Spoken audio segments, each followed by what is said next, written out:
Let's get to know Tom Smallwood, presented by Columbia 300.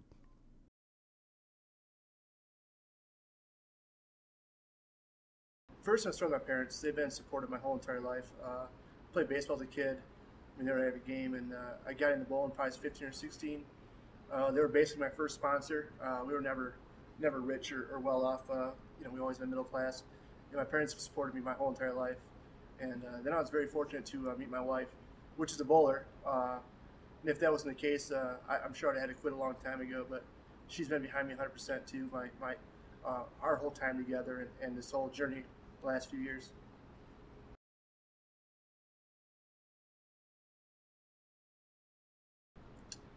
I got started bowling when I was probably 12 or 13 years old. Just a Saturday morning league with my cousin. I just threw it hard and straight, and really wasn't interested. It was more like a social thing than it was a competitive thing at the time.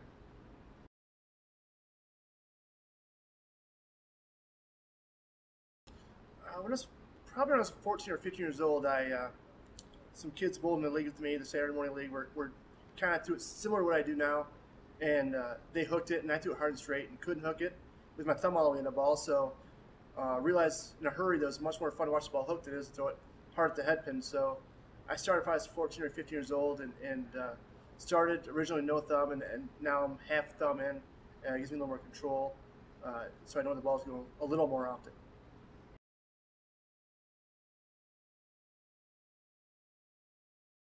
Well, you bowl amateur stuff. You bowl in all kinds of different lane conditions. You travel a little bit.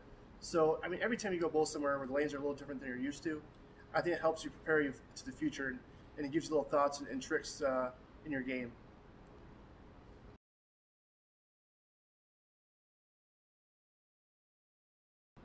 Well, it was always I always worked full time, so it was much easier for me to bowl amateur part time here and there while I worked. Yeah, I could go off during weekends and bowl some tournaments. Come out to Vegas and bowl the high rollers and the mini eliminators with my off time, and it was always just to supplement my income.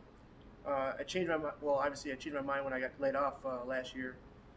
I couldn't just bowl 2 or 3 times a year and make a real living, so I decided to try bowl on tour full time.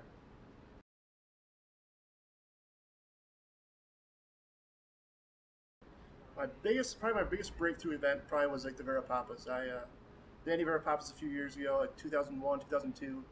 I won back to back with some pretty good fields. I mean, you have PA, you have some really good players, Brad Angelo, and that was probably my breakout where I felt like I was competing at a high level. Um, that's where I really felt like I was going in the right direction at that time.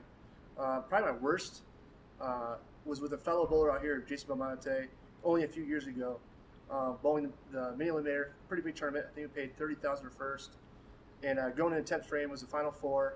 I needed to spare an attempt to win the match, and I go leave a 2.48, and I missed it. That's probably my biggest heartbreak in my amateur career.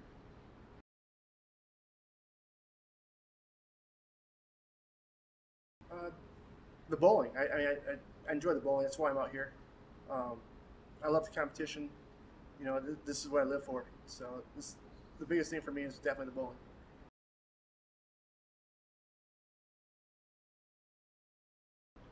My biggest adjustment is being with my family. I have a 2.5-year-old that is my world, and not seeing her that often is tough. But having Skype really helps out to see her at least every other night and not every night. So we can still talk because she really isn't talking on the phone. You might get 1 or 2 sentences out of her, and that's about all you're gonna get on the phone. And she'll run it in and out of the room and talk to me on Skype, and she enjoys it.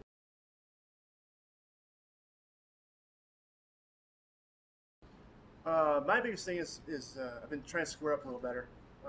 Obviously, the way I bowl, pretty slow, pretty high rev rate. So my biggest problem has been in squaring up, and I've been trying to do that by changing my roll a little more end over end to help out when I'm a little tougher.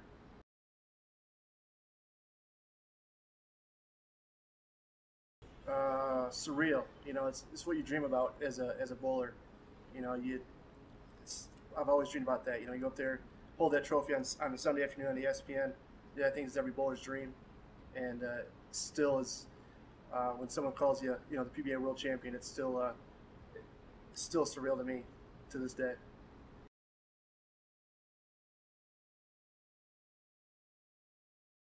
When I was going up there, I was going to re-rack, and that's what I told myself, I'm going to re-rack. And as soon as I got to the approach, I thought, you know what, you've waited 32 years for this shot. If you're not ready now, you're never going to be ready. So get up there and throw your best shot.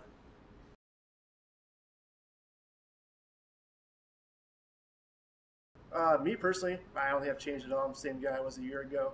I signed a few more autographs now, and I'm a little busier on the phone.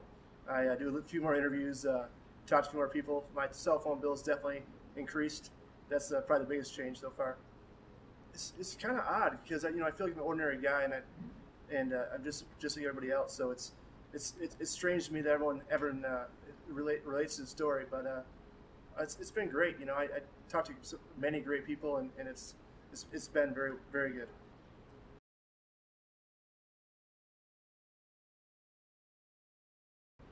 Same as the first. My whole goal this year was to be in a top 10. I thought if I was in the top 10, it meant I belong out here, and I earned my keep out here. That's how I was kind of felt the whole season, and that's still my goal till now.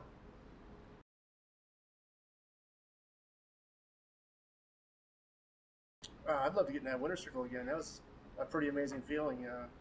There's nothing like that in my life so far. So let's do that at least one more time. Thanks for getting to know Tom Smallwood. Check out our other interviews with other Columbia 300 staff members, including Mike Scroggins, Clara Guerrero, and Chris Barnes.